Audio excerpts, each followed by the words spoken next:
नमस्कार। अब तक हमने पिछली क्लास के अंदर क्लोरोफॉर्म का निर्माण कर लिया था पूरा, और क्लोरोफॉर्म जो जो अभिक्रियाएं दर्शाता है वो सारी अभिक्रियाएं हमने कर ली। अब इन अभिक्रियाओं को याद कैसे रखना है पहले ही बता चुका हूँ कि एक साथ एक पेज पर लिखकर याद करनी है। चार्ट बनाएंगे तो याद हो जाएगी सारी की सारी। कैसे करेंगे, एक बार क्लोरोफॉर्म की जितनी भी अभिक्रियाएं हैं वो सारी देख लेते हैं। जैसे ये रहा आपके पास क्लोरोफॉर्म CH3 दर्शाएगा तो ये अकेला यौगिक की अभिक्रिया दर्शाएगा किस किस के साथ, ये सारी देखेंगे। बुक के अंदर दिया गया है पीछे एक चार्ट, सेम उसी तरीके से चार्ट बनाकर याद करेंगे तो याद हो जाएगी। तो सबसे पहले क्लोरोफॉर्म की अभिक्रिया आपने पढ़ी थी ऑक्सीकरण, उसके बाद कौन सी पढ़ी थी, ऑक्सीकरण के बाद अपचयन। अपचयन में भी आपने दो पढ़ी, एक पढ़ा था जिंक के साथ HCl, एक आपने पढ़े थे अपचयन के अंदर जिंक के साथ H2O। एक तो पढ़ा जिंक के साथ HCl जो था उसमें बताया था आंशिक अपचयन होगा, जिंक के साथ H2O था तो क्या होगा, पूर्ण अपचयन। ऑक्सीकरण हो गया, अपचयन हो गया, जल अपघटन पता था, जलीय KOH के साथ अभिक्रिया करवाई थी आपने। तीसरी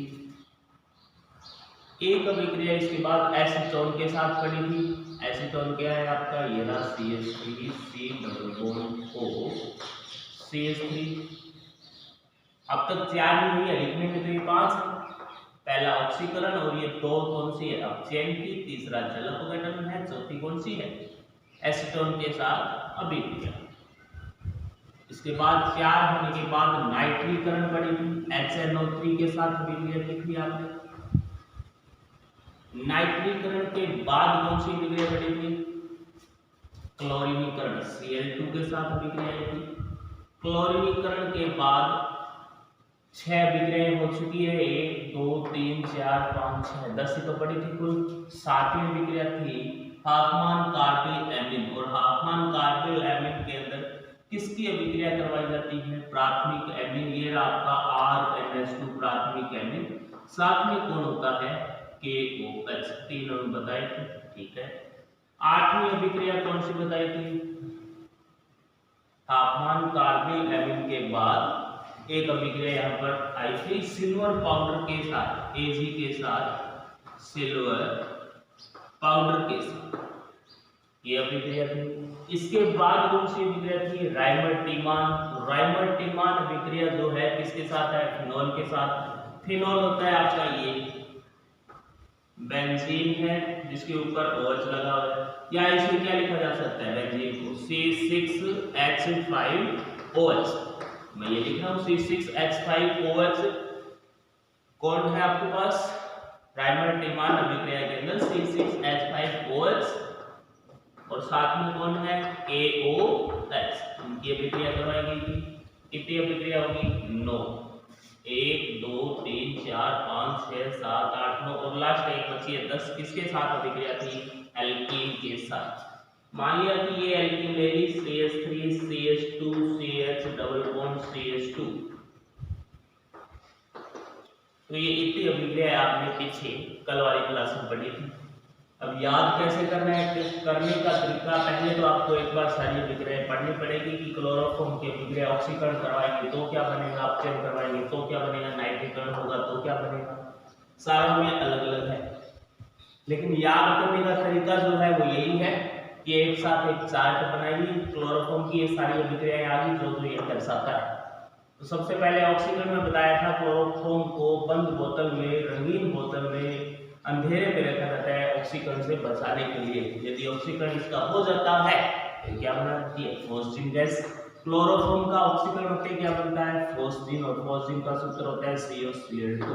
ये लोग उत्पाद, मुख्य उत्पाद याद करना है मैंने। दूसरा इसके बाद जिंक और HCl। जिंक HCl आते ही ये समझाना क्या है, क्लोरोफॉर्म का अपचयन, और जिंक के साथ HCl यदि है तो अपचयन कैसा होगा, आंशिक।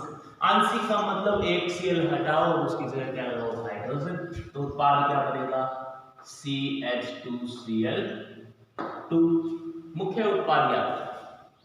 फिर है पूर्ण अपचयन वाला H2 आ गया। पूर्ण का मतलब सारे Cl हटा दो, सारे Cl हटाएंगे तो ये क्या बन गया CH4।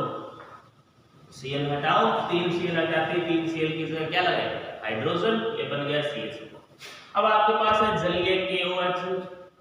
जलीय KOH की अभिक्रिया ऐसे की थी आपने CHClClCl 3 KOH आए थे आपके पास यहाँ पर KOH यहाँ से KCl निकल गया था, पीछे यौगिक आपके पास बचा था COH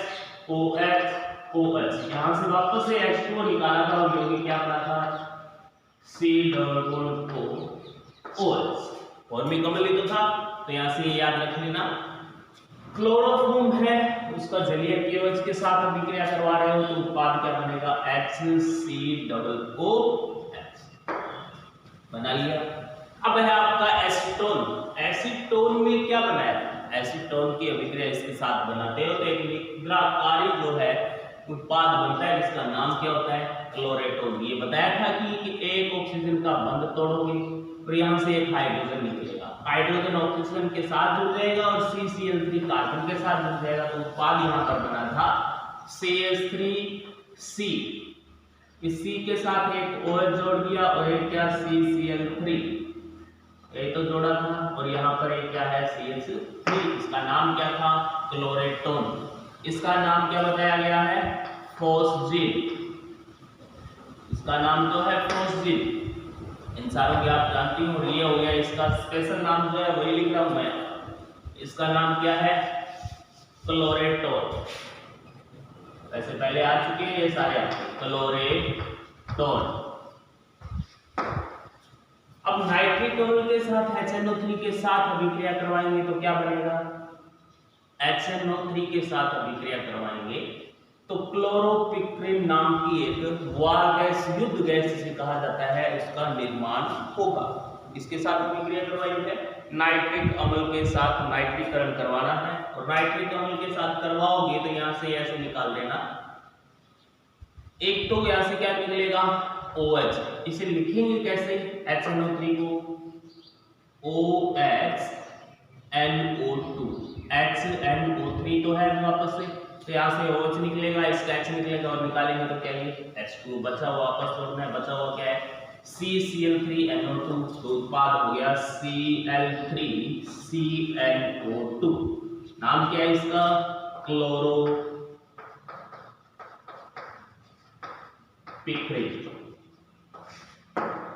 इसके बाद है Cl2 के साथ अभिक्रिया करवाओगे, ये तो बहुत बार आ चुकी है अभिक्रिया। क्लोरीनीकरण है, हाइड्रोजन हटाओ, उसकी जगह क्या लगाना है एक Cl और जो हाइड्रोजन हटेगा वो दूसरे Cl के साथ निकल जाएगा। बन गया क्या CCl4 carbon tetra chloride.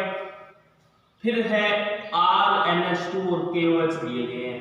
RNH2 प्राथमिक एमिन आते ही समझ जाना कि क्या बनाना है आपको आइसोसाइनाइड। बताई थी कार्बिल एमिन अभिक्रिया आइसोसाइनाइड निर्माण करना है, CCl3 के साथ होगा। तो ये जो R है उसके आगे नाइट्रोजन, यही बताया था कि जो दो हाइड्रोजन है उन्हें हटाओ और उसकी जगह क्या लगा दो कार्बन, या आइसोसाइनाइड बन गया। सिल्वर पाउडर के साथ अभिक्रिया करवाओगे तो ये बताया था कि क्लोरोफॉर्म के अणु कितने लेने हैं आपको 2 और CH के कितने लेने हैं 6। तो 6 Cl निकल जाएंगे AgCl के रूप में, बचेगा क्या CH। 3 वैलेंसी खाली होगी, आपस में बंध बना लेंगे, क्या बन गया HC triple bond CH, acetylene का निर्माण हो गया। फिर इसके बाद है ये क्या हो गया, यहाँ पर OH बचा हुआ लगाने वाला C6H5OH प्लस KOH है। ये कौन सी अभिक्रिया है रायमर्टिमान अभिक्रिया। और रायमर्टिमान अभिक्रिया के अंदर एक अभिक्रिया की क्रियाविधि बताई थी, बहुत लंबी अभिक्रिया क्रियाविधि थी। उत्पाद याद रखना है, सीधा कौन सा है रायमर्टिमान में उत्पाद कौन सा बनेगा, यदि क्लोरोफॉर्म के साथ है तो उत्पाद बनेगा सैलिसिलएल्डिहाइड। एक फिनोल है, फिनोल के ऑर्थो कार्बन पर आपको क्या लगाना है CHO। उत्पाद किसका बन जाएगा क्लोरोफॉर्म की रायमर्टिमान अभिक्रिया का। तो ये बन गया, ये आपके पास फिनोल है, OH लगा हुआ है, यहाँ पर क्या लगाना है आपको, सिर्फ CH। लास्ट अभिक्रिया ये है एल्कीन के साथ। एल्कीन के साथ योग करवाओगे किसका, क्लोरोफॉर्म का। एल्कीन के साथ क्लोरोफॉर्म का योग कौन से नियम से करवाना है, एंटी मार्कोनिकोव नियम से। और एंटी मार्कोनिकोव के अनुसार CCl3 जो है वहां जुड़ेगा कहां, जहां हाइड्रोजन की संख्या क्या होगी, अधिक। तो उत्पाद ये बन जाएगा CH3 CH2 CH2 CH2 CCl3। यही बताया था वापस, ये बंध तोड़ेंगे हाइड्रोजन इसके साथ, तो यहाँ भी CH2 यहाँ भी CH2 है, इस कार्बन के साथ क्या जुड़ गए, CCl3। तो ये आपकी 10 अभिक्रियाएं जो आपने की थी किसकी, क्लोरोफॉर्म की। याद इस तरीके से करनी पड़ेगी, एक पेज पर ऐसे लिखेंगे और बिना देखे इनके उत्तर लिखेंगे तो अपने आप याद हो जाएगा। अब है, ये तो आपने किया था कल तक, क्लोरोफॉर्म की अभिक्रियाएं थी। अब इसके बाद क्लोरोफॉर्म के बाद आता है आपका आयोडोफॉर्म। ट्राइहैलाइड जो था, ट्राइहैलाइड में दो यौगिक बनेंगे, एक क्लोरोफॉर्म और दूसरा आयोडोफॉर्म। आयोडोफॉर्म का सूत्र क्या आ जाएगा, क्लोरोफॉर्म का तो आपके पास है CHCl3, तो Cl हटाओ और I लगाओ, क्या बन जाएगा आपके पास, आयोडोफॉर्म। तो ये आ गया आपका नया यौगिक CHI3 आयोडोफॉर्म। आयोडोफॉर्म है, निर्माण किससे करेंगे इसका। अब पहले तो ये याद रखना पड़ेगा कि क्लोरोफॉर्म का जो जितनी अभिक्रियाएं हैं वो अधिकांश अभिक्रियाएं कौन दर्शाता है, आयोडोफॉर्म। सेम ये दोनों की अभिक्रियाएं, अधिकांश अभिक्रियाएं क्या है, सेम। अब बनाने की अभिक्रिया एक दी गई है, वो भी क्या है, बिल्कुल एज इट इज सेम। कौन सी, आपने क्लोरोफॉर्म का निर्माण किया था NaOCl से, सोडियम हाइपोक्लोराइड से। आज इसका निर्माण कर दोगे सोडियम हाइपो आयोडाइड से। यहाँ पर क्लोरीन का Cl3 लगाना है तो यहाँ पर Cl लिया था, यहाँ पर I लगाना है तो यहाँ क्या ले लो, I। इसका नाम क्या हो गया, सोडियम हाइपो आयोडाइड। यहाँ पर नाम क्या था, सोडियम हाइपोक्लोराइड। तो इसके साथ इसकी अभिक्रिया करवाकर निर्माण करवा देंगे किसका, क्लोरोफॉर्म का। किसके साथ अभिक्रिया करवानी पड़ेगी ये देखना है। अब अभिक्रिया करवाई थी, जैसे ये है आपके पास 2 डिग्री एक अल्कोहल ले लेते हैं अपने, ये रहा 2 degree alcohol, CH3 COH H CH3।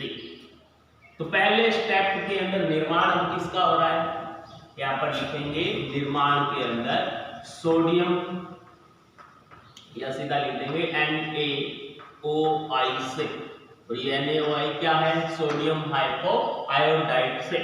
तो निर्माण करेंगे, सबसे पहले आपको पता है NaOI अभिक्रिया करेगा। जैसे इसके अंदर किसने अभिक्रिया की थी, पहले स्टेप में NaOCl में हुआ क्या, ऑक्सीकरण। पहले स्टेप में बताया गया है क्या होगा, ऑक्सीकरण। ऑक्सीकरण होगा तो ये यहां से टूटेगा, NaO टूट गया और I हो गया अलग। I किसके साथ जाएगा, हाइड्रोजन के साथ, एक हाइड्रोजन ये निकलेगा। NaO किसके साथ जाएगा, ये भी हाइड्रोजन के साथ, एक हाइड्रोजन ये निकलेगा। तो अब ऑक्सीकरण करवाना है, ऑक्सीकरण का मतलब क्या, हाइड्रोजन निकाल दो। तो यहाँ से दोनों हाइड्रोजन निकलेंगे, दोनों की एक वैलेंसी खाली और आपस में मिलकर क्या करते हैं, बंध का निर्माण। तो ये आपके पास अभी यौगिक बन गया एक वापस से कीटोन है CH3 C double bond O CH3 plus में उत्पाद में एक तो बना है NaOH और एक बन गया आपके पास HI, बन गया उत्पाद। अब इसमें दूसरे स्टेप में क्या होगा कि ये जो उत्पाद बना है CH3 C double bond O CH3, ये अभिक्रिया करेगा किसके साथ, वापस से इसी के कितने अणुओं के साथ, 3, क्या है, सोडियम हाइपो आयोडाइड के साथ। सेम उसी तरीके से वापस से अभिक्रिया करवाएंगे, ये यहां से टूटेगा और निकालेगा किसको, यहाँ के 3 हाइड्रोजन को। 3 हाइड्रोजन निकलेंगे, उनकी जगह कौन सा जुड़ जाएंगे, 3 आयोडीन। और ये 3 हाइड्रोजन चले किसके साथ जाएंगे, NaO के साथ।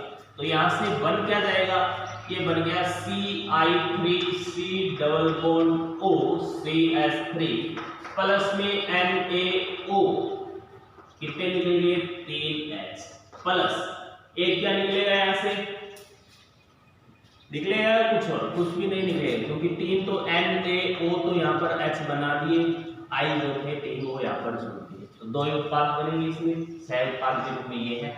अब आगे क्या होगा, इसको अलग कैसे किया जाएगा, अलग करने के लिए बताया था, ये आपके पास है NaOH, ये रहा NaOH, एक NaOH के साथ तीसरे स्टेप में अभिक्रिया करेंगे, एक NaOH के साथ तीसरे स्टेप में अभिक्रिया कौन करेगा, ये जो उत्पाद बना है ट्राई आयोडो एसीटोन जो है CI3C डबल बॉन्ड OCH3, ये है अभिक्रिया करके क्या बनाएगा, यही बताया हुआ है CHCl3 वहां बन रहा था और यहाँ क्या बनेगा CHI3, पीछे उत्पाद क्या बन गया CH3C डबल ONA, तो एक तो यहाँ पर बना दिया आपने CHI3 आयोडोफॉर्म निर्माण करना था और आयोडोफॉर्म का ये निर्माण हो गया, प्लस में क्या बचा CH3COONA, तो ये सह उत्पाद के रूप में हो गया CH3COONA,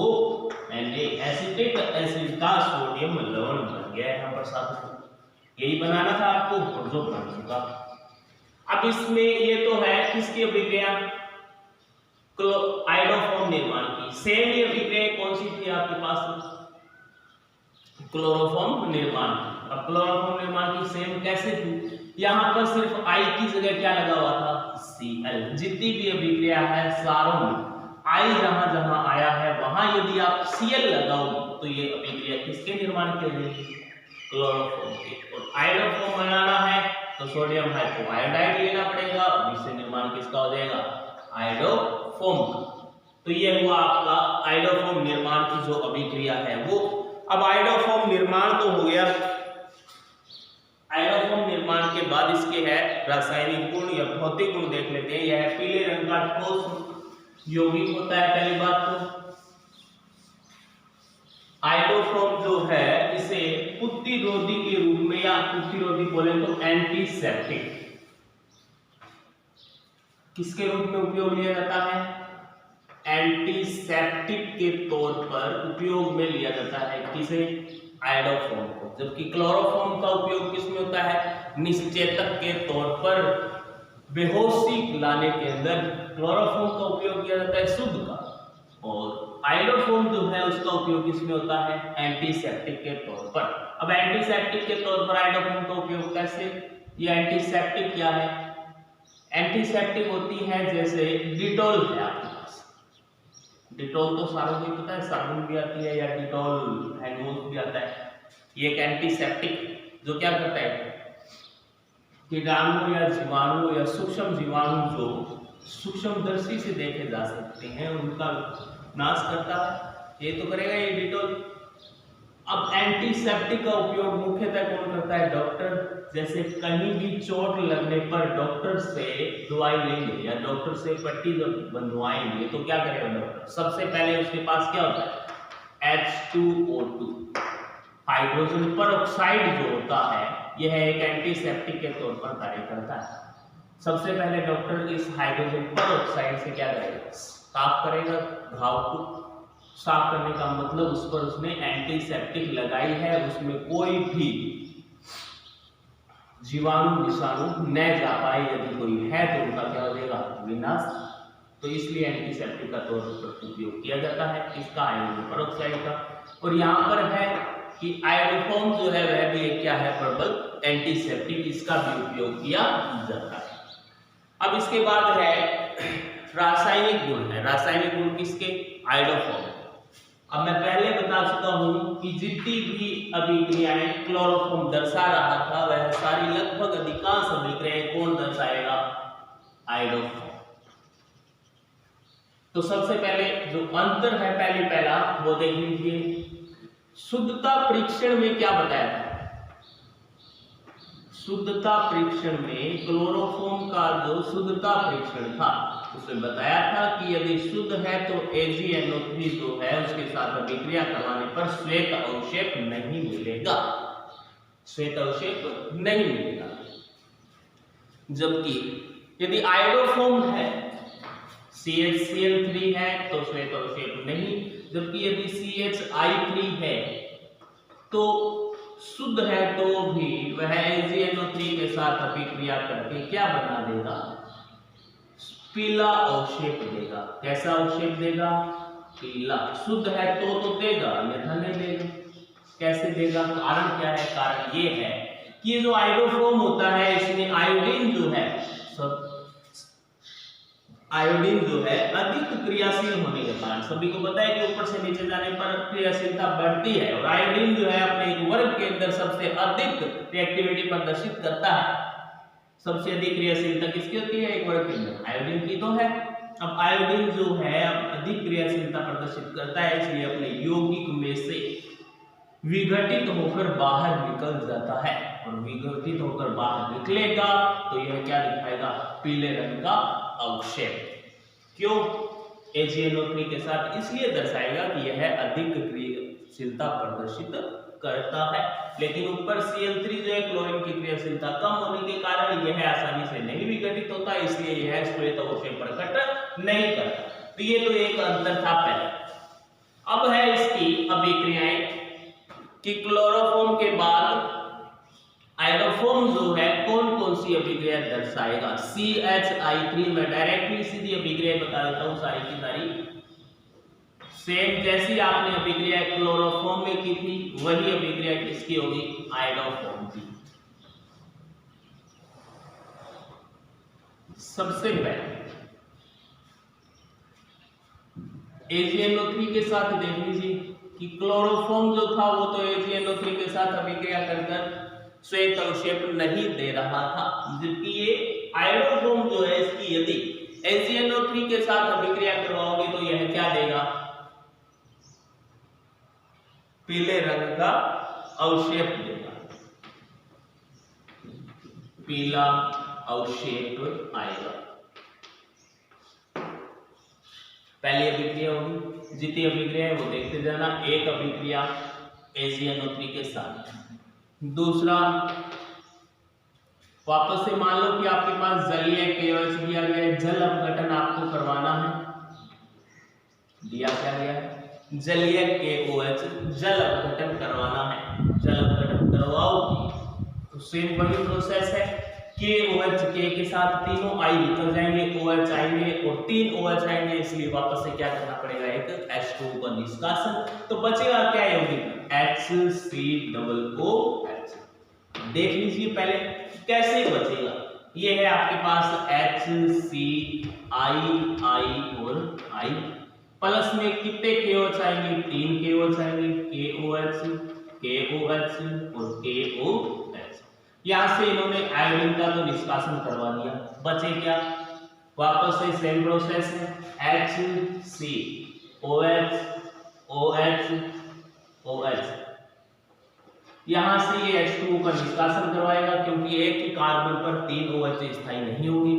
अब एक H2O निकल गया तो पीछे बचा क्या, कार्बन पर ऑक्सीजन, दोनों की एक वैलेंसी खाली हुई, आपस में क्या कर लेगा, डबल बॉन्ड का निर्माण। यौगिक आपके पास आज क्या बन गया, HC डबल बॉन्ड OH, इसे क्या लिखते हैं, HCOOH। तो ये यौगिक का निर्माण हो गया, जो यहाँ पर लिख दिया। सेम ही है दोनों के अंदर, क्लोरोफॉर्म की जलीय KOH के साथ अभिक्रिया करवाओगे तो भी यही बनेगा, आयोडोफॉर्म की इसके साथ अभिक्रिया करवाएंगे तो भी यही बनेगा। अब इसके बाद है अपचयन। अपचयन देख लीजिए, अपचयन के अंदर सभी को पता है अपचयन कितने किए थे, 2 प्रकार के किए थे। तीसरा, 2 अपचयन कौन से किए, एक तो Fe के साथ था कौन, HCl, और एक Fe के साथ कौन था, H2। ये HCl यदि Fe के साथ है तो बताया था आंशिक अपचयन होगा, और H2O है तो क्या बताया था, पूर्ण अपचयन। तो आंशिक का मतलब एक आयोडीन निकाल दो यहाँ से और उसकी जगह जोड़ना क्या है, हाइड्रोजन। तो यदि HCl वाला है तो ये क्या बन जाएगा यहाँ पर, CH2I2। H2O है तो क्या बन जाएगा CH4। चारों के चार, तीनों के तीनों क्या निकालने हैं यहाँ पर आपको आयोडीन निकालना है। तो ये तीन अभिक्रियाएं होगी, चौथी मान लीजिए। इसके बाद नेक्स्ट अभिक्रिया कार्बिल एमीन अभिक्रिया मान लो आप। कार्बिल एमीन में क्या है आपके पास RNH2 है, साथ में कौन है KOH। कार्बिल एमीन अभिक्रिया है और कार्बिल एमीन अभिक्रिया क्लोरोफॉर्म की हो चाहे आयोडोफॉर्म की हो, क्या कहा गया था कि RNH2 में से हाइड्रोजन NH2 के हटाओ दोनों, उसकी जगह से हम क्या लगाना है कार्बन, क्योंकि आयोडीन या Cl का तो उपयोग आया ही नहीं। अब यहां से कार्बिल एमीन में जहां KCl3 निकाले थे वहां क्या निकाल देंगे इस बार KI। सिर्फ फर्क कितना ही होगा, सह उत्पाद अलग हो जाएगा, मुख्य उत्पाद तो वही रहेगा क्या आइसोसाइनाइड RNC हो गया। अब ये RNC हो गया। इसके बाद यदि राइमर-टीमान अभिक्रिया करनी चाहेंगे तो राइमर-टीमान के अंदर भी सेम वही होगा C6H5OH प्लस क्या था साथ में KOH। उत्पाद क्या बनेगा साथ में CHO जोड़ा जाएगा। यहाँ पर आयोडीन वापस से है उसी की तरह तरीके से निकल जाएंगे KCl के साथ, और H जो है यहाँ पर क्या जुड़ेगा CHO। उत्पाद वापस से C6H5OH या इसे ऐसे बना लेंगे संरचना के रूप में, OH जुड़ा हुआ है और यहाँ पर क्या लगा दिया CHO। फर्क नहीं आएगा क्या, आयोडीन जो है वो तो K के साथ निकल रहा है, मुख्य उत्पाद तो यही बनेगी ना वापस से। तो ये अभिक्रिया पांचवी होगी, ये छठी अभिक्रिया होगी। इसके बाद सिल्वर पाउडर के साथ अभिक्रिया देख लो। Ag पाउडर जो है सिल्वर पाउडर के साथ अभिक्रिया। सिल्वर पाउडर में क्या बताया था, एसिड थे यौगिक आपके पास HCCl थे 3, यहाँ पर 3 3 क्या लगेंगे I, और Ag लेंगे कितने 6, वापस से HCI और यहाँ भी I, और 6 AgI निकल जाएंगे, आपस में 3 3 बंद बनाएंगे तो क्या बन गया acetylene HC triple bond CH। यही उत्पाद इसमें था, फर्क आ रहा है कहीं नहीं आया। तो अब तक 6-7 अभिक्रियाएं होगी, कोई फर्क नहीं है। और कौन सी अभिक्रिया दी गई है, ये लगभग अधिकांश अभिक्रियाएं होगी। एक जो अलग अभिक्रिया और है वो कौन सी है ये देख लीजिए, सिर्फ इतना ही दिया गया है एक 8वीं में कि गर्म करने पर, डेल दिखा देंगे, डेल का मतलब क्या होता है गर्म करने पर, किसको आयोडोफॉर्म को गर्म करने पर क्या होगा बैंगनी रंग की वाष्प निकलेगी। सिर्फ इतना याद रखना है। यदि पूछा जाए आयोडोफॉर्म को गर्म करने पर क्या होता है, आयोडोफॉर्म को गर्म करने पर आयोडोफॉर्म में से बैंगनी रंग की वाष्प निकलती है, बैंगनी रंग की वाष्प निकलती है।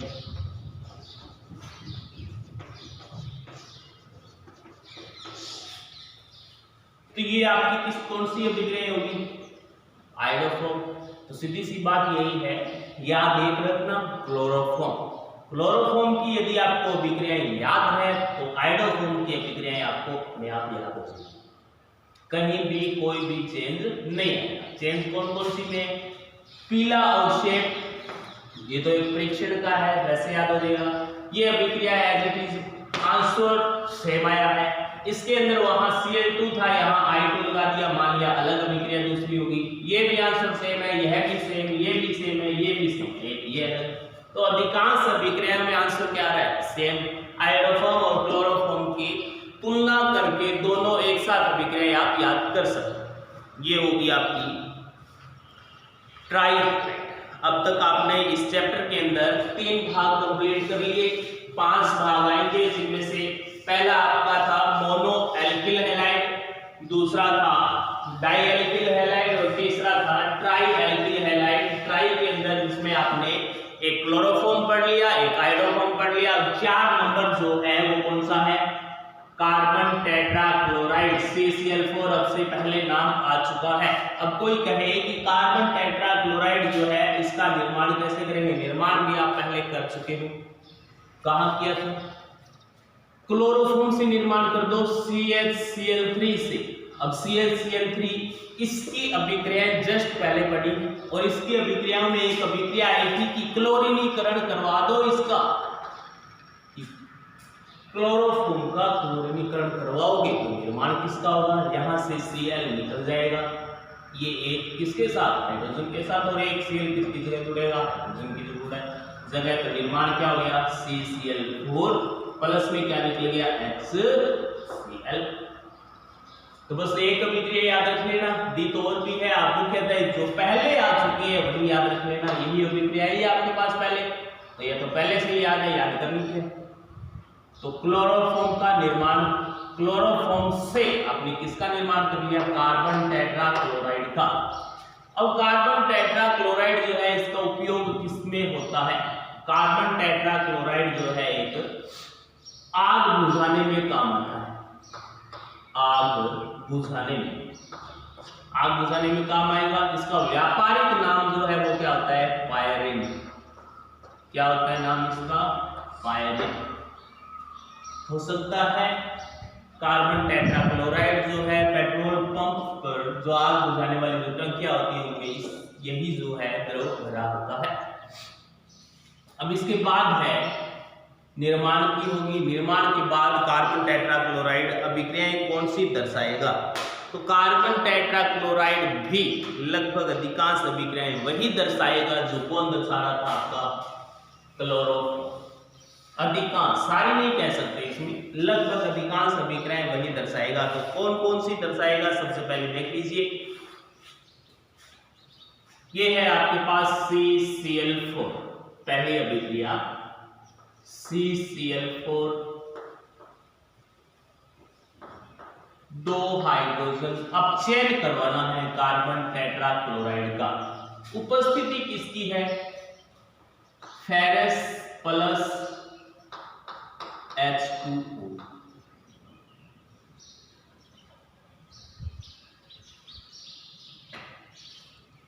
उपस्थिति है फेरस प्लस H2O। अब यहां पर ये याद रख लेना, कार्बन टेट्राक्लोराइड ये अभिक्रिया पहले पढ़ी है क्या, बिल्कुल पढ़ी है। कार्बन क्लोरोफॉर्म निर्माण की अभिक्रियाओं के अंदर क्लोरोफॉर्म निर्माण में अपचयन आया था, और क्लोरोफॉर्म निर्माण में जहां अपचयन है वो यही दिया गया कि कार्बन टेट्राक्लोराइड है उसका अपचयन कराओ, एक हाइड्रोजन के साथ एक Cl निकाल दो, दूसरा हाइड्रोजन उसकी जगह जोड़ दो, निर्माण किसका हो जाएगा CHCl3। तो यह एक इसकी अभिक्रिया है जो टेट्राक्लोराइड दर्शाएगा, यानी टेट्राक्लोराइड का अपचयन करवाने पर क्या बनेगा, क्लोरोफॉर्म बनेगा। वो क्या बनेगा, पहले से पढ़ चुके हो अभिक्रिया, साथ में सह उत्पाद के रूप में क्या निकल जाएगा HCl। दूसरी अभिक्रिया है, अब जल अपघटन करवाओगे तो क्या होगा, ये रहा आपके पास CCl4 जल अपघटन यानी जलीय KOH के साथ अभिक्रिया करवानी है आपको। कितने KOH लोगे, अब से पहले CHCl3 था तो उसमें Cl की संख्या 3 थी तो KOH कितने ले रहे थे, 3। अब Cl की संख्या 4 है तो KOH कितने लेने पड़ेंगे, 4 लेने पड़ेंगे, सीधी सी बात है। 4 लोगे तो उत्पाद क्या बनेगा, उत्पाद देख लीजिए आप, ये रहा CCl Cl और ये भी C, KOH KOH KOH और KOH, चारों के चारों KCl निकाल दिए आपस में, निकल गए KCl, बचा क्या, यौगिक बनेगा COH OH OH और OH। अब से पहले बार बार बताया जा चुका है कि एक ही कार्बन पर यदि OH हाइड्रोक्सी समूह की संख्या 1 से अधिक आती है तो वह स्थायी नहीं होता और वह जल के अणुओं का निष्कासन करके स्थायित्व ग्रहण करने का प्रयास करता है। कैसे करेगा, ये यहां से H2O का निष्कासन हो गया। अभी भी इस कार्बन पर एक निकालने के बाद एक H2O निकाल दिया, फिर भी इस कार्बन पर OH की संख्या 2 और है। यहाँ पर तो ऑक्सीजन है मान लिया, इसने और इसने तो यहाँ पर डबल बंद बना लेंगे, लेकिन अब यहाँ पर और भी 2 है तो और निकाल दो, एक H2O निकाल दिया तो पीछे क्या बचा, एक H2O ये रहा, दूसरा H2O ये रहा, 2 H2O निकलेंगे, तीसरा क्या बचा है CO2, एक कार्बन और 2 ऑक्सीजन, तो 2 तो H2O बनेंगे और 1 CO2 बनेगा और 4 क्या बनाए हैं यहाँ पर एक Cl। तो एक तो CO2 और 2 H2O और 4 क्या बनेंगे एक Cl। क्या करवाया आपने, जल अपघटन या जलीय केवच के साथ अभिक्रिया, ये होगी। इसके बाद है दूसरी अभिक्रिया कार्बन टेट्राक्लोराइड की। तीसरी अभिक्रिया है कि CCl4 जो है यदि जल अपघटन यानी मुख्य H2 के साथ ही अभिक्रिया करेगा तो इसका क्या होगा, तो क्या होगा आप सोचिए, होगा क्या, फॉस्फिन गैस का निर्माण करेगा। कैसे करेगा, एक हाइड्रोजन Cl को निकाल लेगा, निकाल लिया, क्या बन गया HCl। दूसरा एक और है वह भी निकाल लेगा, क्या बन गया HCl। तो 2 तो बना लिए HCl, यहां पीछे क्या बचा CCl2 और ये ऑक्सीजन इसके साथ जोड़ेंगे तो क्या बन गया COCl2 प्लस में 2 HCl लिखेंगे और COCl2 जो है वो क्या होता है फॉस्फिन और साथ में क्या निकाले 2 HCl। तो तीसरी अभिक्रिया ये होगी। ये याद ये रखना है कि यह जो अभिक्रिया है H2 के साथ सीधी अभिक्रिया यह 775 केल्विन तापमान पर संपन्न होती है। कितने केल्विन तापमान पर 775 केल्विन तापमान यदि कार्बन टेट्राक्लोराइड और जल को दिया गया है तो क्या बन जाएगा फॉस्फिन गैस का निर्माण हो जाएगा। इसके बाद 4 नंबर है कि CCl4 जो है किसके साथ अभिक्रिया दर्शाए, इसकी अभिक्रिया राइमर-टीमान आपने पढ़ी थी किसमें क्लोरोफॉर्म। अब यहां पर राइमर-टीमान दर्शा दो, अब उत्पाद वही नहीं बनेगा OH में, साथ में क्या लिए थे आपने KOH। राइमर-टीमान अभिक्रिया के अंदर क्लोरोफॉर्म CHCl3 जब था तो निर्माण किसका था सैलिसिल एल्डिहाइड का। यहां याद रखना है वापस से क्या सैलिसिल एल्डिहाइड का निर्माण न होकर यहां क्या बनेगा सैलिसिलिक एसिड। उसके अंदर यहां पर जोड़ा था क्या CHO और यहां क्या जोड़ेंगे COOH। अब याद डायरेक्टली सीधा रख लेना, उसके अंदर जैसी अभिक्रिया की क्रियाविधि सेम अभिक्रिया की क्रियाविधि इसमें होगी। एक लास्ट स्टेप है, एक चेंज होगा कि उसमें KOH की संख्या 3 उपयोग में आई थी और इसमें KOH की संख्या कितनी उपयोग में आ जाएगी 4 KOH, एक KOH और आएगा तो यहाँ पर O की संख्या ऑक्सीजन की संख्या एक और बढ़ जाएगी। लास्ट में एक स्टेप में अंतर आएगा और निर्माण किसका हो जाएगा सैलिसिलिक एसिड। और सैलिसिलिक एसिड ये है आपका, यहां तक OH है COOH लगा दिया तो सैलिसिलिक एसिड है, CHO लगा दिया या COH लगा दिया तो क्या है सैलिसिल एल्डिहाइड। 4 अभिक्रियाएं होगी। 5वीं अभिक्रिया कोई है जल अपघटन हो गया, दूसरा जल अपघटन भी हो गया, अपचयन हो गया, राइमर-टीमान होगी। अब है यहाँ पर एल्कीन के साथ अभिक्रिया करवा कर देखिए CCl4 प्लस किसके साथ एल्कीन के साथ, और एल्कीन के साथ योग बताया था कौन सी अभिक्रिया नियम द्वारा एंटी मार्कोनिकोव। तो CH3 CH2 CH double bond CH2 योग करवाओगे एंटी मार्कोनिकोव नियमानुसार होगा और एंटी मार्कोनिकोव नियम अनुसार होगा तो पहले इसको तोड़ना पड़ेगा। इसको क्यों तोड़ोगे, हाइड्रोजन तो है नहीं, तो एक Cl को अपने आप पॉजिटिव मान लो, बाकियों को क्या मान लो नेगेटिव। तो ये टूटेगा Cl पॉजिटिव और CCl3 नेगेटिव में, यहां से ये बंद टूटेगा तो एंटी मार्कोनिकोव के अनुसार नेगेटिव भाग वहां जुड़ेगा जहां कार्बन हाइड्रोजन की संख्या क्या है अधिक। तो यहां जोड़ेंगे और जोड़ेंगे कैसे CH3 ये रहा CH3 CH2 यहां पर CH है, अब जुड़ेगा क्या Cl। अब से पहले वाले में क्या जुड़ा था हाइड्रोजन, तो यहां पर CH Cl वापस से CH2 CCl3 ये आपका यहाँ पर उत्पाद बन जाएगा। तो अब तक 5 अभिक्रियाएं पढ़ ली। किसकी अभिक्रिया ये है CCl4 की, कार्बन टेट्राक्लोराइड की। तो ऐसे न याद रखकर सीधा एक बार ऐसे बीच में लेंगे CCl4 और ऐसे तीर लगा के एक ये होगी, दूसरी, तीसरी, चौथी और ये 5वीं। बार बार लिखने की जरूरत नहीं, एक चार्ट बना के इन अभिक्रियाओं को याद कर सकते हैं। अंतर सिर्फ आया कहां पर, मुख्यतः रायमर्टिमान अभिक्रिया जो है इंपॉर्टेंट है, क्योंकि क्लोरोफॉर्म के अंदर रायमर्टिमान अभिक्रिया करवाई थी तो सैलिसिल एल्डिहाइड का निर्माण हुआ था, और यदि कार्बन टेट्राक्लोराइड के अंदर ये अभिक्रिया करवाते हैं तो सैलिसिलिक एसिड का निर्माण होता है, न कि सैलिसिल एल्डिहाइड। तो ये आपकी अभिक्रिया किसकी होगी, कार्बन टेट्राक्लोराइड। अब कार्बन टेट्राक्लोराइड का उपयोग बता दिया किसमें, आग बुझाने में मुख्य उपयोग यही है, इसका व्यापारिक नाम पायरिन होता है। तो अब तक आपने मोनो एल्किल हैलाइड कर लिया, डाई भी कर लिया, ट्राई भी कर लिया और टेट्रा भी कर लिया। इनकी मुख्य अभिक्रियाएं मोनो के अंदर बता चुके हैं चार्ट बनाकर, दूसरी भी बता दी डाई की, ट्राई की भी बता दी, क्लोरोफॉर्म की, और 4 टेट्रा वाले की भी बता दी। इसके बाद नेक्स्ट आएगा हेलो एरिन।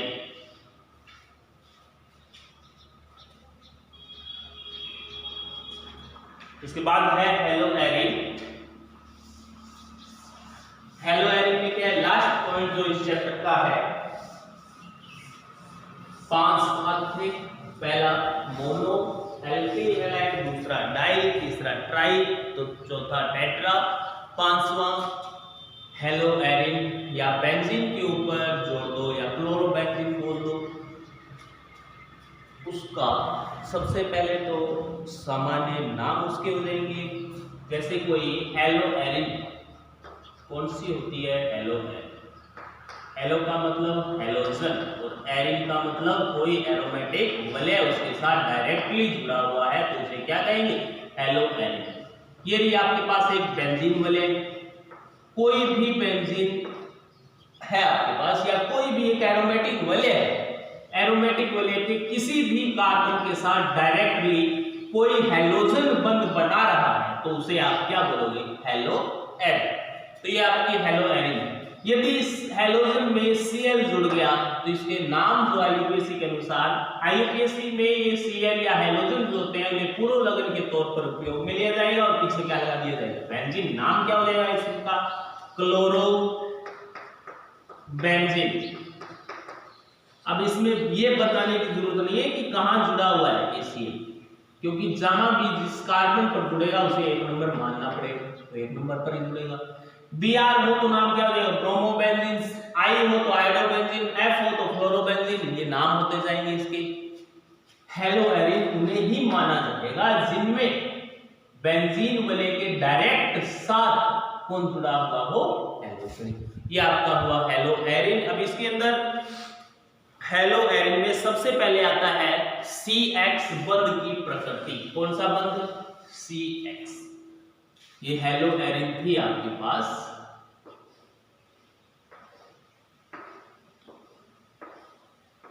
ये है Cl। मोनो एल्किल हैलाइड पढ़ा था तो उसमें भी CX बंध की प्रकृति पढ़ी थी, और उसमें बताया था बंध ध्रुवीय होता है। इसमें भी ध्रुवीय होगा, कोई शक नहीं है, क्योंकि Cl और इसके अंदर विद्युत ऋणता में अंतर है। लेकिन इसमें यहाँ पर सिंगल बंध आ रहा था, यहाँ पर भी सिंगल दिखाई तो दे रहा है, लेकिन इसमें गुण होंगे कैसे, द्विबंध के। अब द्विबंध के गुण कैसे होंगे यहाँ पर देख लीजिए। ये दर्शाएगा क्या, अनुनाद। अब अनुनाद कौन दर्शाता है, जिसमें पाई संयुग्मन पाई ये घटनाक्रम पाया जाता है, या जो हक्कल नियम का पालन करेगा वो तो एरोमेटिक सदस्य हो ही गया। एरोमेटिक सदस्य कोई है तो वह अनुनाद अवश्य दर्शाएगा। अनुनाद के लिए एक मुख्य नियम यही है कि पाई संयुग्मन पाई, या लोन पेयर संयुग्मन पाई, या पॉजिटिव संयुग्मन नेगेटिव, या लोन पेयर संयुग्मन नेगेटिव, ये वाली कंडीशन अवस्थाएं होती। संयुग्मन क्या है, यहाँ पर संयुग्मन का मतलब बीच में सिंगल बंध आना चाहिए, एक आना चाहिए, डबल नहीं आना चाहिए। अब इसके पास है लोन पेयर, कितने क्लोरीन के पास लोन पेयर, 3 लोन पेयर का मतलब 6 इलेक्ट्रॉन है। Cl के बाह्यतम कोश में इलेक्ट्रॉन कितने होते हैं, 7 में से एक इसमें बंध बना रखा है, 6 बचे हुए हैं, 6 के 3 क्या बन गए, लोन पेयर। अब ये Cl जो है R प्रभाव रेजोनेंस इफेक्ट जो है उसके अंदर +R दर्शाएगा या -R। ये बताया गया है कि जितने भी हेलोजन होते हैं यह प्लस आर प्रभाव दर्शाते हैं रेजोनेंस इफेक्ट के अंदर, तो प्लस आर दर्शाएंगे अनुनाद प्रभाव में। यदि प्रेरणिक प्रभाव की बात आती है तो यह माइनस आई प्रभाव दर्शाते हैं। माइनस आई का मतलब प्रेरणिक के अंदर अनुनाद की घटना नहीं है तो यह अपनी ओर इलेक्ट्रॉन खींचेंगे, लेकिन अनुनाद की घटना में यह भाग ले रहे हैं तो यह इलेक्ट्रॉन देंगे न कि खींचेंगे। यानी बेंजीन वलय जो है इस Cl के इलेक्ट्रॉनों को अपनी तरफ खींच लेगी, अपनी तरफ खींचेगी तो Cl पर क्या आएगा? पॉजिटिव। अब Cl पर जो पॉजिटिव आएगा वो क्या है ये देख लीजिए आगे। इसकी संरचना जो है आप कैसे बनाओगे। सबसे पहले ये एक लोन पेयर जो इसका है वो कहां आएगा? बेंजीन खींचेगी, यहां पर बंद बनाएगी। बेंजीन यहां पर बंद बनाने की कोशिश करेगी तो इस कार्बन की वैलेंसी जो है कितनी होने की? 5, क्योंकि अब तक 1 2 3 4 वैलेंसी इस कार्बन की पूरी है और कार्बन कभी भी 5 वैलेंसी नहीं बनाता। तो जैसे ही बेंजीन इसके इलेक्ट्रॉनों को नीचे खींचेगी ये यहां बंद बनाएगा तो कार्बन की वैलेंसी किस ओर अग्रसर होगी? 5 की तरफ। और 5 कभी होती नहीं, इसलिए ये जो बंद है कहां आ जाएगा? इस कार्बन पर। नेक्स्ट जहां पर बंद बनाया है उसी के साथ जुड़ता है ये, तो इस पर आएगा तो इस पर यहां पर क्या आ जाएगा? नेगेटिव। यहां पर बंद बनेगा तो पॉजिटिव समाप्त हो जाएगा और यहां पर क्या आ गया? पॉजिटिव। तो नेक्स्ट अनुनादी संरचना जो है वो कौन सी बनी है? ये भी आपकी बेंजीन। दो अनुनादी संरचनाओं के बीच में क्या बनाते हैं? डबल तीर का निशान। अब जो बंद तोड़ा है सिर्फ उसी में परिवर्तन करते हैं, बाकी में कभी नहीं करते। ये बंद जो है इसे तोड़ लिया और यहां लेकर आ गए तो इस पर कार्बन पर नेगेटिव आ गया। ये बंद पहले से है, ये यहां पहले से। यहां पर क्या बन गया? डबल बंद। ये Cl है, 2 लोन पेयर तो इसके पास उपस्थित है, लेकिन एक नीचे आ गया इसलिए इसके ऊपर क्या आ गया? पॉजिटिव। नेक्स्ट तीसरी अनुनादी संरचना कौन सी बनेगी? ये जो नेगेटिव चार्ज है ये कह रहा है कि मैं इस संरचना में घूमूंगा। ये घूमेगा कैसे? ये कहेगा मैं तो यहां बंद बनाऊंगा, बना लिया। यहां बंद बनाते ही इस कार्बन की वैलेंसी कितनी होगी? वापस से 5, क्योंकि एक कार्बन पर क्या होता है हमेशा? हाइड्रोजन जो आपको दिखाई नहीं दे रहा, बढ़ाते नहीं है ना, तो यहां पर एक एक हाइड्रोजन भी है, सिर्फ इस पर नहीं होगा। तो यहां पर वैलेंसी 5 होगी तो ये वाला कहां चला जाएगा? नेक्स्ट वापस से आगे वाले कार्बन पर, यहां पर, और यहां पर क्या होगा? Negative charge. तो नेक्स्ट जो तीसरी इसकी संरचना बन रही है, यहां पर क्या आ गया? डबल बंद। यहां पहले से था डबल बंद है, Cl है, 2 लोन पेयर है, इस बार कोई परिवर्तन नहीं किया, पॉजिटिव है ऐसा। लेकिन यहां पर क्या आ गया? नेगेटिव। अब ये वापस से कहेगा कि यहां बंद बनाऊंगा तो बना ले यहां पर, और ये वाला कहां चला जाएगा? आगे वाले कार्बन पर। अब ये ध्यान रखना जिस ओर जा रहे हो जहां तक बंद है उसी कार्बन पर उसका नेगेटिव लगा दिया जाता है। तो नेक्स्ट इसकी जो संरचना बनेगी वो कौन सी बन गई? अब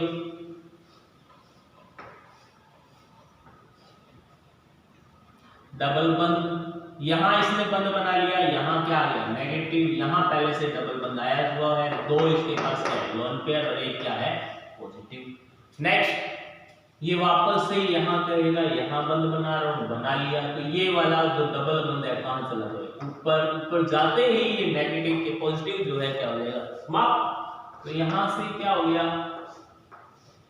संरचना ये यहां बंद है, यहां हो गया, यहां हो गया, सिंगल बंद वापस से, यहां Cl वापस से इसके पास कितने लोन पेयर आ गई? लास्ट में एक अनुनादी संकर बनेगा जो इन सभी अनुनादी संरचनाओं का एक रूप होगा और जिसकी ऊर्जा इन सभी अनुनादी संरचनाओं से क्या होगी? कम, और इन सभी अनुनादी संरचनाओं से अधिक स्थायी होगा। ऐसा बनेगा अनुनादी संकर। सबसे पहले तो जहां जहां कोई भी अंतर नहीं है उसे सेम बना लो। बीच में तो बंद घूम रहा है बार बार, पहले इसमें यहां है, यहां, यहां, लेकिन यहां पर आगे देखिए लास्ट संरचना में यहां उसमें नहीं है, यहां बन गया, यहां भी नहीं था, यहां बन गया, यहां भी नहीं था, यहां बन गया, मतलब पूरे के अंदर बंद आ गया। तो ये ऐसे गोल घूमता हुआ क्या दिखा दिया आपने? डबल बंद दिखा दिया, डबल बंद। अब इसके बाद नेगेटिव चार्ज कहां कहां आया है? यहां पर भी माइनस आया है, यहां पर भी माइनस आया है, यहां पर भी, यानी कि बेंजीन की ऑर्थो और पैरा माइनस आवेश। यहाँ पर क्या जुड़ा हुआ था? Cl। सिंगल बंद तो नहीं टूटा ना, तो Cl तो एक तो है ही है, ये है Cl। नेगेटिव आवेश कहां का आया था? इस पर। लेकिन सारी संरचनाओं में नहीं है, सिर्फ 3 संरचनाओं में है, पहली और 5वीं में नेगेटिव नहीं है, इसलिए इसे क्या बताएंगे? आंशिक आवेश। आंशिक का मतलब S negative, S negative, S negative. Chlorine पर 2 लोन पेयर बिल्कुल है और एक क्या है? आवेश, लेकिन पूर्णतया नहीं है, 3 संरचनाओं में है, 3 में है तो आंशिक पॉजिटिव हो गया। यहां पर एक बंद तो हमेशा है, लेकिन 3 में डबल बंद आया है, 2 में नहीं है, तो यहां पर ऐसे बंद डैश डैश डैश से दर्शा देंगे, यानी बन भी रहा है और टूट भी रहा है। तो ये हो गया इसका अनुनादी संकर, जिसकी ऊर्जा इन सभी से क्या है? कम, और सभी से यह क्या है? अधिक स्थायी। ये अनुनादी संरचना बनाने का क्या मतलब निकला है? यहाँ पर आप पढ़ रहे थे CX बंद की प्रकृति। CX बंद की प्रकृति में यह साफ दिखाई दे रहा है कि इसकी 5 अनुनादी संरचनाएं होती है, जिनमें से 2 में सिंगल बंद है, जबकि 3 में कैसा बंद दिखाई दे रहा है? ट्रिपल। यानी कि इसके अंदर CX बंद जो है उसमें कौन से गुण आ जाते हैं? द्विआबंध के। और ये हमेशा याद रख लेना, सिंगल बंद यदि है तो उसकी बंद लंबाई जो है अधिक होगी, डबल बंद की बंद लंबाई और कम होगी, ट्रिपल बंद की बंद लंबाई और भी क्या होगी? कम। तो यहाँ पर यदि आपके पास एक यौगिक है CX, उसकी बंद लंबाई अधिक होती है, जबकि यदि एरोमेटिक सदस्य है तो उसकी बंद लंबाई द्विआबंध गुण आ जाने के कारण बंद लंबाई क्या हो जाती है? कम। यदि CX बंद जो है इसकी बंद लंबाई में क्या आ जाएगी? यहाँ पर कमी। और दिया गया है कि बंद लंबाई में कमी कितनी आती है? बंद लंबाई 1.77 एंगस्ट्रॉम होती है। मोनो एल्किल हैलाइड CH3Cl यदि है तो इस बंद की बंद लंबाई तो है 1.77 एंगस्ट्रॉम, जबकि यदि कोई एल्किल हैलाइड है C6H5Cl, इस बंद की बात करें तो इसके अंदर 1.60 एंगस्ट्रॉम ये जो बंद लंबाई है यह ज्ञात की जाती है। इससे ये स्पष्ट हो रहा है कि इसके अंदर डबल आबंध का गुण आने के कारण, द्विबंध का गुण आने के कारण इसकी बंद लंबाई में इससे क्या जाती है? कमी आ जाती है। तो ये हो गया यहाँ पर बंद लंबाई, इसके द्विआबंध गुण का प्रदर्शन हो गया कि बंद जो है कैसा होता है? ध्रुवीय होता है और इसके अंदर द्विआबंध का गुण आता है। ये हुआ हेलो एरिन का कुछ भाग। इसके बाद नेक्स्ट क्लास में करेंगे हेलो एरिन आगे।